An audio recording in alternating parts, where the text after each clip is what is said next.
Hi, this is Sung. I'm your online maths mentor, and I'm just getting tongue-tied here, but basically what we have done up until now is gone through the chapter on, or the topic of, permutations and combinations.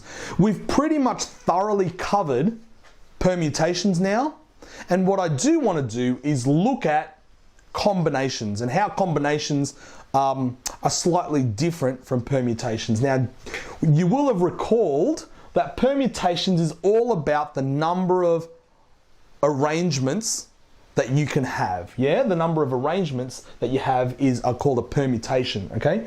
The permutations. And the thing with permutations is that the order of the arrangements will matter. On the other hand, you've got combinations, right? And combinations, another word for combinations, is all about selections. Selecting a subgroup from a bigger group, okay? So, where you're dealing with combinations, you're not necessarily worried about the order. So the order does not matter as much. It's almost like you've got a bag, right? And in this random bag, you've got a whole bunch of little goodies, and what you've got is a smaller bag, and you are making a selection out of the bigger bag into the smaller bag. Now, when you take the selection out of the smaller bag, a bigger bag, and put it into the smaller bag, and you put it into the bag, doesn't matter the order in which those objects you put into the smaller bag are in. Well, not really. It doesn't matter, because after a while in the bag, they're just going to turn into, they're just going to move around randomly and not be in any order. So the order really doesn't matter. And that's really what a combination is. You're looking at what's inside the bag, not necessarily the order that they're going to be in the bag. They're not the order that they are going to be in the bag, right? So you're looking at a selection as opposed to an arrangement, right? So you're looking at where order does not matter as opposed to where in an arrangement order did matter, all right? Cool. So that's really what a combination is, right? And just like we worked out the formula, or the general formula for a permutation was NPR equals to N factorial over N minus R factorial. You've actually got the same thing for combinations, right? So where you've got N objects in your big bag, so in your bigger group, in your bigger complete group, you've got N objects, and you're selecting R of them, okay, then the formula will be N factorial over R factorial times N minus R factorial, okay? So that's your formula, all right? And if you want to work it out on your calculator, there is a button on your calculator that you can work it out on, all right? And on your trusty Casio, it'll be the next button over to where your NPR button is. So it'll be NCR, which is going to be where the division button is, but you've got to press the shift division button to get to it, okay? So that's where it is, all right? Let me show you how we get this particular formula. Let me start off by doing this question on the board. It says, how many ways can you select 4 people from a group of 10, okay? Now, if we're looking for the number of arrangements or the number of permutations, what we will have is 4 positions, remember? 1, 2, 3, 4. In this position here, you can put, or you can make 10 choices. You've got a choice of 10 to put in position 1. In position 2, you've got 9 choices to put in position 2. In position 3, you've got 8 choices, and in position 4, you've got 7 choices. Do you see that? And so your answer will be 10 times 9 times 8 times 7, which, all right, ends up being 10, whoops, I don't know why I wrote 18, which ends up being 10 factorial over, because you've got 4 positions here, it'll be 10 minus 4, which is 6 factorial, right? Does that make sense? So 10 times 9 times 8 times 7 will be 10 factorial over 6 factorial. Do you see that? So it's basically 10 factorial over n minus r, which is 6 factorial. All right, cool. So it's 10 factorial over 6 factorial. That will be, all right, the number of permutations that you will have. So that will be 10p6. Do you get that? All right, cool. Now, what I want you to notice is that you've got whatever values that you have for each of these positions can be rearranged. These 4 positions can be rearranged in 4 factorial ways. Do you see that? So, P1, P2, P3, P4 can be arranged 4 factorial ways. Do you see that? Okay, and the reason why is you've got 1, 2, 3, 4. You've got 4 choices that you can put in here. P1, P2, P3, or P4. Those 4 choices you can put here. You've got 3 choices. You've got 3 positions left to put in position 2. 2 positions left to put in to this one, and then you've got 1 position. So you've got 4 factorial ways that P1, P2, P3, and P4 can be arranged, right? Now, can you see that those 4 factorial ways, that all those 4 factorial arrangements are actually not one arrangement, but they're actually one combination, yeah?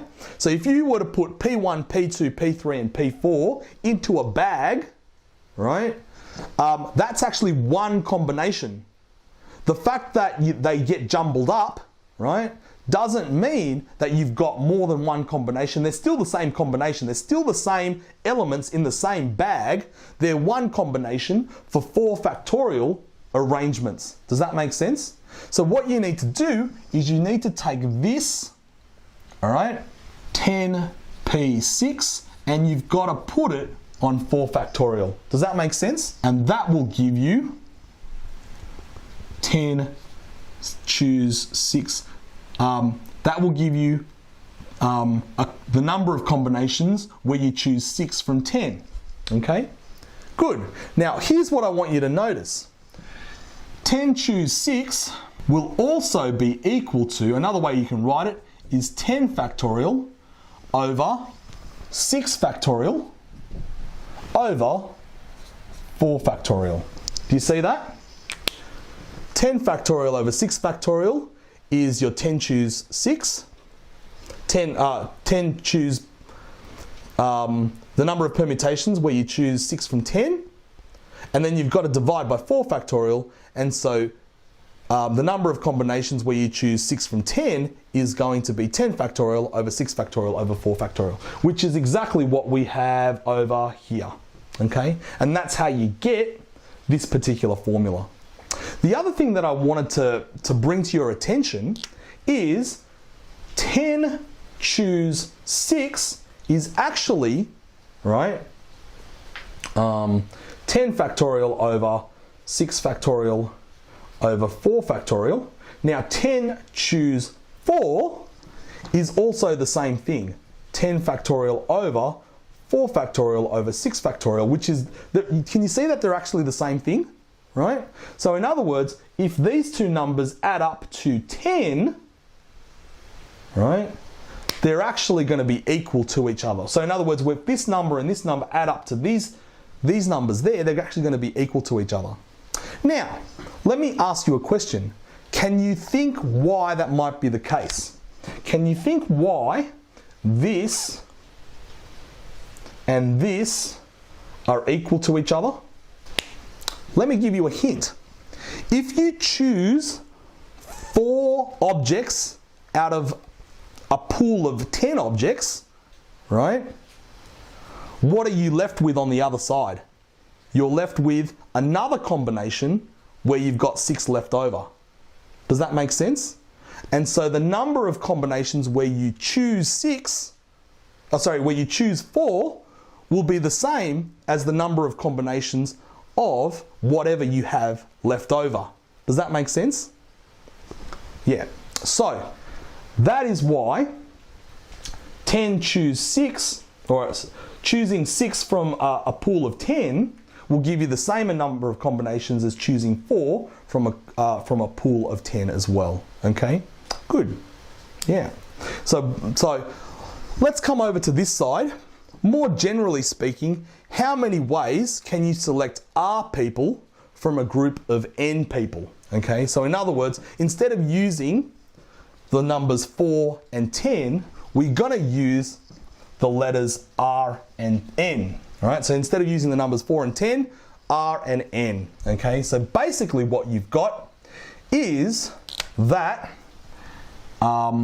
N choose R, the number of combinations N choose R is going to be the number of permutations N choose R over N factorial.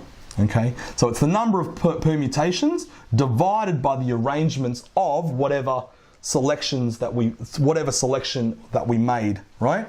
So that's going to be, all right, N factorial over N minus R factorial divided by N factorial, which gives you, sorry, not N factorial, R factorial, and that's going to be R factorial as well, sorry.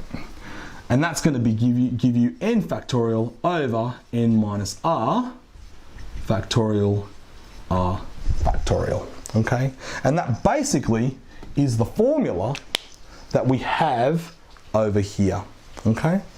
So what I want you to really get from this is that however many permutations that you have, or however many arrangements that you have of choosing R objects from N, you're gonna have less combinations of choosing the same amount, because the number of combinations doesn't take into consideration the order, whereas all the permutations will take into account all the numbers of orders that you will have. Okay, so that would be the key difference. In the next episode, right, I am going to go through a number of more in-depth examples of how to use this principle. So if you didn't get it the first time, it's okay. You will get it as we do more examples of this stuff. But what I will recommend that you do is go back, review this episode, and try to familiarize yourself with it. Thank you very much for watching. Bye.